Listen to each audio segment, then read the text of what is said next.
Bagaimana kita pisahkan dunia dan akhirat? Biar saja hati kita yang pisahkan. Biar saya niat kita yang pisahkan.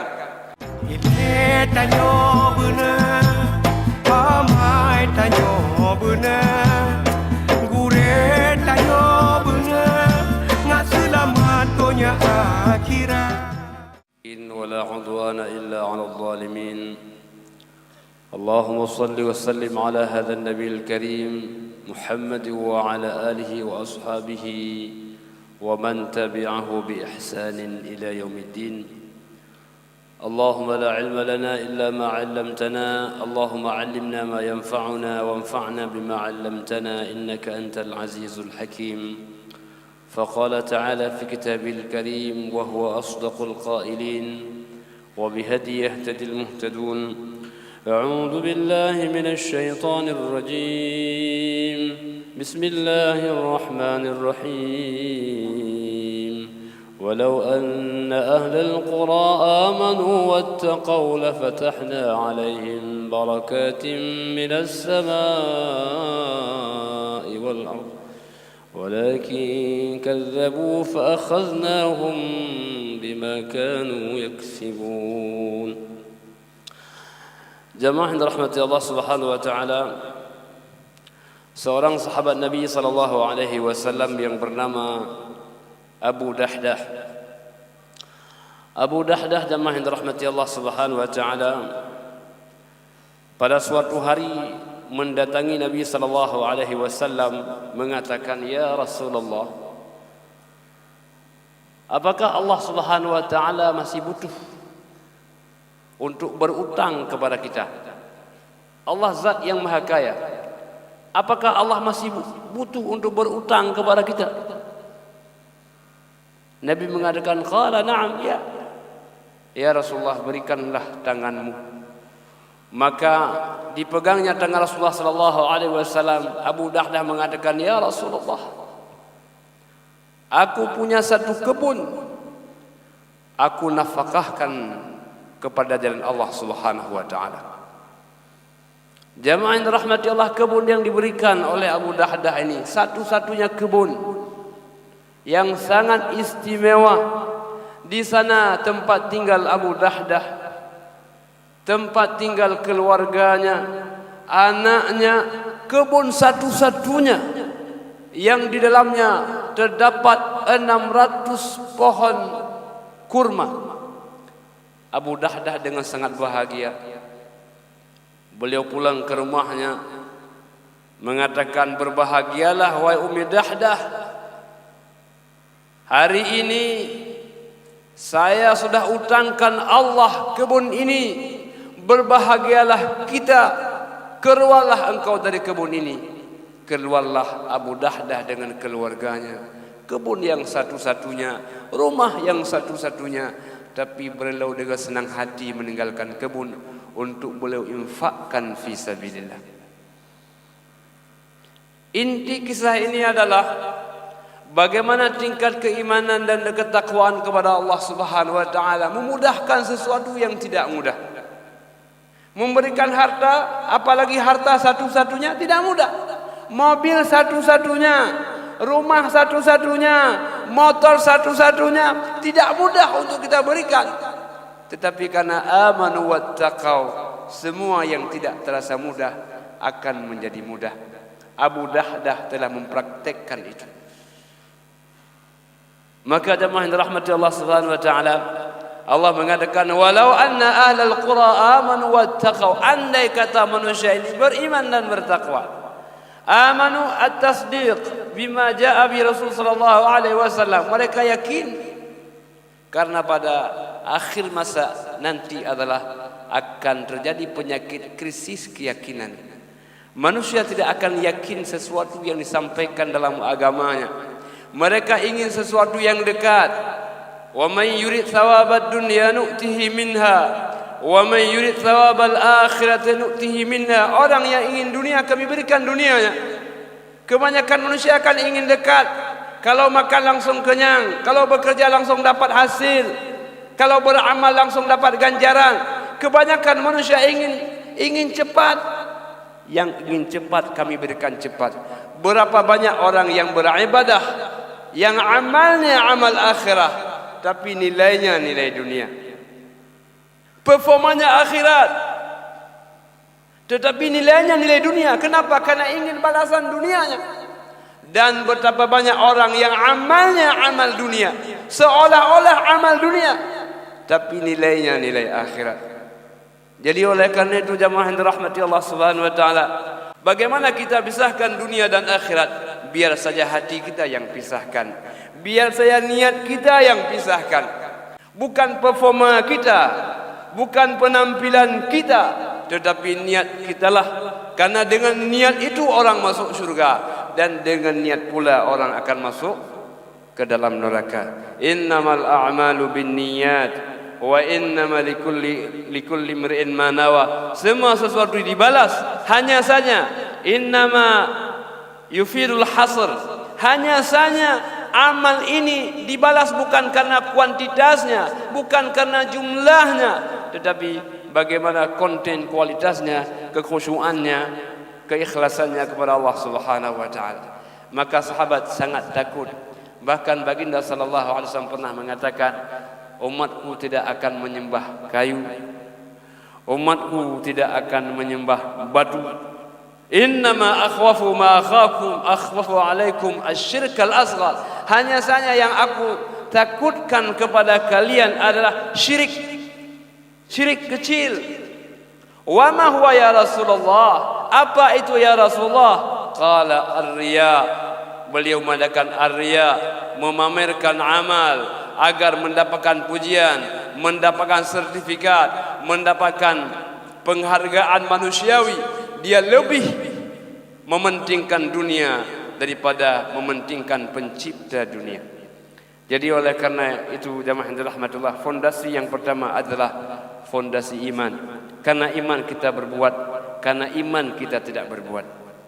Jadi apabila dengan iman kita berangkat, tidak ada sesuatu yang susah kecuali kita merasakan mudah dalam menjalankannya. Yang kedua jamaah yang dirahmatillah, wattaqau. At-taqwa maknanya al-wiqayah. Iman sudah ada dalam dada kita. Bagaimana iman yang ada akan terjaga? Sesungguhnya menjaga iman jauh lebih berat daripada kita masuk ke dalam iman. Betapa banyak orang masih menggantungkan kepada manusia, hidupnya menggantungkan kepada makhluk. Karena begitu dia menggantungkan kepada makhluk, maka lupa dia akan bagaimana posisi Khaliq. Maka Allah menggambarkan qul huwallahu ahad. Allah itu Tuhan yang esa. Allahus samad. Allah tempat bergantung segalanya kepadanya. Ketika manusia setengah ketergantungannya kepada Allah dan setengah ketergantungannya kepada manusia, maka terjadilah degradasi iman jamaah yang dirahmati Allah. Hamba Allah yang dimuliakan oleh Allah Subhanahu wa taala. Maka posisi at-taqwa adalah membersihkan semua ketergantungan kepada makhluk. Apabila orang sudah mengatakan Allahu Akbar, putuslah semua hubungan duniawi. Maka oleh karena itu jamaah yang dirahmati Allah Subhanahu wa taala, baginda Rasulullah sallallahu alaihi wasallam, para sahabat-sahabat, bila azan sudah berkumandang, mereka duduk berdampingan. Kata sahabat, seolah-olah kami tidak kenal dengan Nabi dan Nabi tidak kenal dengan kami. Duduk mereka yang ada hanya Allah di hadapannya. Jadi jemaah yang dirahmati Allah, ya, inqita' minad dunya, putuskan hubungan dengan dunia ketika kita melakukan interaksi dengan Allah Subhanahu wa taala. Jadi jemaah yang dirahmati Allah Subhanahu wa taala, tidak akan ada nikmat orang beribadah ketika dunia lebih besar di hadapannya daripada Allah Subhanahu wa taala. Kenapa orang kalau salat terlambat tidak merasa nikmat? Kenapa orang kalau salat di tepat waktunya dia merasa nikmat? Nabi sallallahu alaihi wasallam pernah ditanya, "Ya Rasulullah, ayyul a'mali afdal?" Amal apa yang paling afdal? Afdal fahalanya, afdal di hadapan Rabbnya. Faqala as-salatu ala waqtiha. Nabi mengatakan salat tepat pada waktunya. Rupanya orang yang tepat dalam menghadap Allah Subhanahu wa taala memiliki perasaan yang lebih, kecintaan yang lebih, kerinduan yang lebih barang siapa yang rindu kepada Allah, Allah akan rindu kepadanya. Orang yang datang kepada Allah dengan berjalan, Allah akan datang kepadanya dengan berlari. Barang siapa menyebut nama Allah di hadapan khalayak, Allah menyebut namanya di hadapan khalayak yang lebih baik daripada khalayak yang dia sebut. Jadi Allah Subhanahu wa taala tidak pernah menyia-nyiakan kerinduan kita kepada Allah.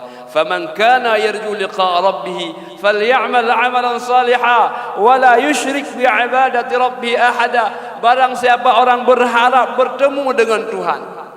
Karena ada orang yang tidak berharap bertemu, tidak mau dia mati. Kenapa? Karena banyak masalahnya, banyak maksiatnya, banyak mungkaratnya. Baginda sallallahu alaihi wasallam pernah ditanyai oleh seorang malaikat, "Ya Muhammad, aku diutus oleh Allah Subhanahu wa taala untuk memberikan kepada engkau dua pilihan. Apakah engkau pilih zahratud dunia, bunga-bunga dunia ini, ataukah engkau ingin kembali kepada Allah?" Nabi mengatakan, "Saya ingin kembali kepada Allah." Ingin kembali kepada Allah. Nabi rindu kepada Allah. Jadi jemaah yang dirahmati Allah Subhanahu wa taala, barang siapa orang yang mengharap Allah, falyamal 'amalan salihan, hendaklah dia beramal saleh. Amal saleh ini sebuah kebutuhan manusia, bukan kebutuhan Tuhan. Maka orang yang banyak ibadatnya, banyak ketenangannya, ala bidzikrillah tatmainnul qulub. Ingatlah dengan menyebut nama Allah, dengan berzikir akan nama Allah, maka jiwamu menjadi tenang. Maka ibadah bukan hanya sekadar kewajiban, tapi ibadah adalah sebuah kebutuhan. Apabila orang hanya mengatakan bahwa ibadah sebagai hanya kewajiban, maka dia tidak akan pernah merasa nikmat dalam ibadah.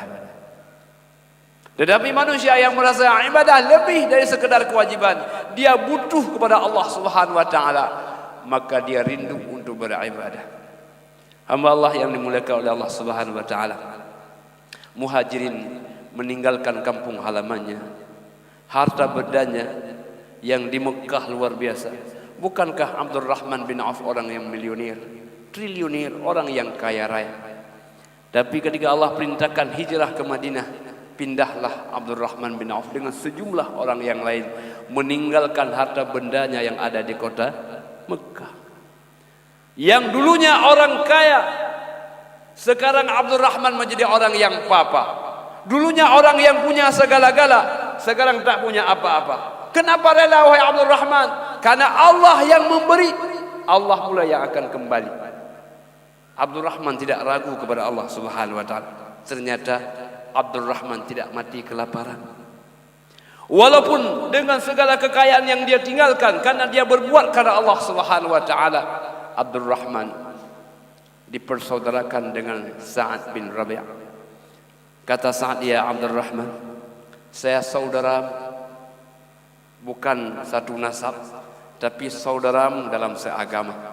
Abdurrahman, saya saudaramu yang dipersaudarakan oleh Rasulullah sallallahu alaihi wasallam.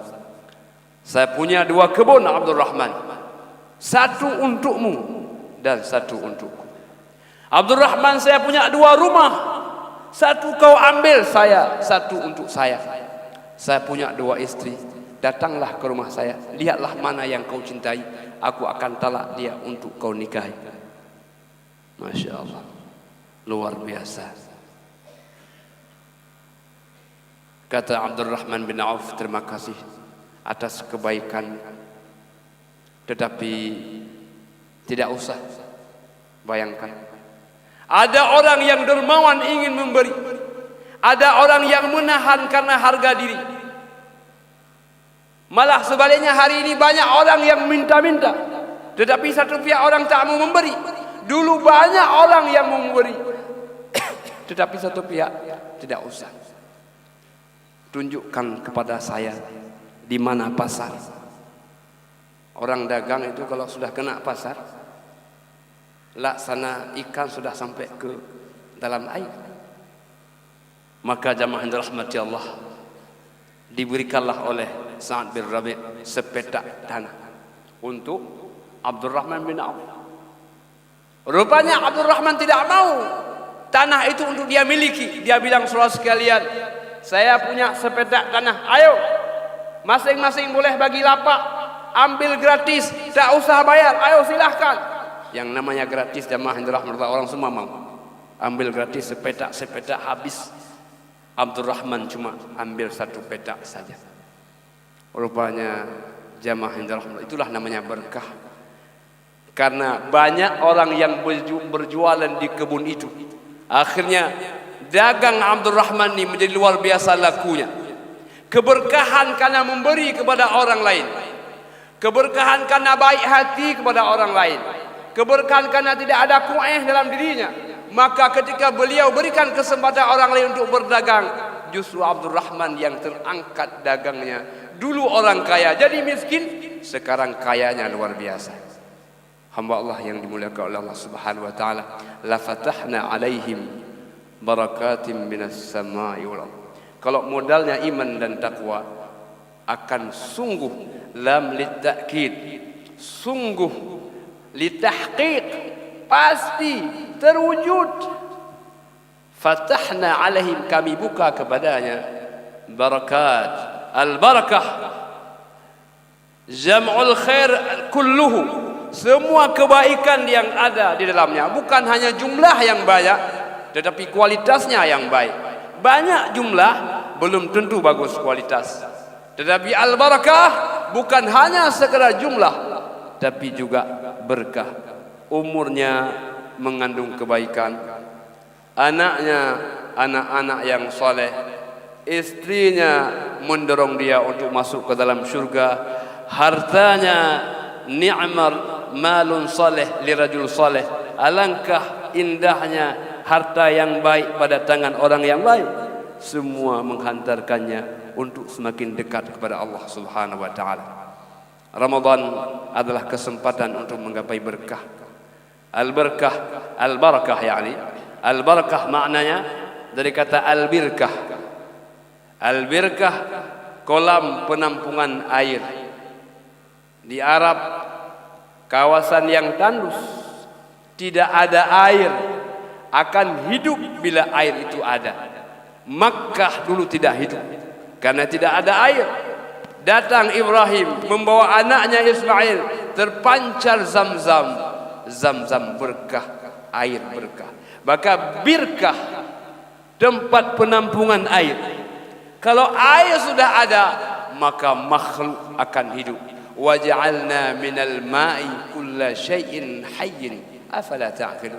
Kami jadikan dari air semua yang hidup. Tidakkah kalian berfikir? Maka berkah laksana air yang terkumpul dalam kolam.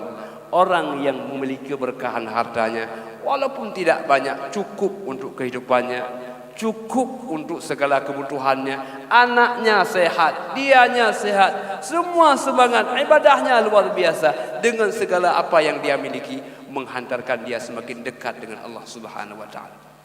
Betapa banyak orang yang bertambah hartanya, bertambah sibuknya, tidak sempat lagi ke masjid sibuknya. Jangankan untuk orang lain, dirinya saja enggak ada waktu, mandi enggak ada waktu, ke toilet enggak ada waktu. Allah sedang mengazab dia dengan kekayaan yang dia miliki. Dia merasa nikmat, bukan, itu nikmat. Nikmat yang dia miliki dia tidak bisa nikmati. Maka semoga jamaah yang dirahmati Allah, apa yang Allah berikan kepada kita menjadi jembatan menuju surga Allah Subhanahu wa taala.